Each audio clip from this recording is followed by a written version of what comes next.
քաղաքացիական պայմանագիր կուսակցության խորհրդարանական խմբակցությանը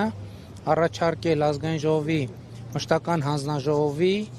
նախագահների հետևյալ թեկնածությունները. Աշխատանքի և բարեկեցության հարցերի մշտական հանձնաժողով Նազելի Բաղդասարյան, առողջապահության հարցերի մշտական հանձնաժողով Լուսինե Բադալյան, արտաքին հարաբերությունների հարցերի մշտական հանձնաժողով Սարգիս Խանդանյան, կրթության, գիտության, մշակույթի, սպորտի և սփյուռքի հարցերի մշտական հանձնաժողով Սիսակ Գաբրիելյան, Եվրոպական ինտեգրման հարցերի մշտական հանձնաժողով Սոնա Ղազարյան, Մարդու իրավունքների պաշտպանության և հանրային հարցերի մշտական հանձնաժողով Զարուհի Բաթոյան, Պաշտպանության և անվտանգության հարցերի մշտական հանձնաժողով Վիլեն Գաբրիելյան, Պետական իրավական հարցերի մշտական հանձնաժողով Արուսյակ Ջուլհակյան,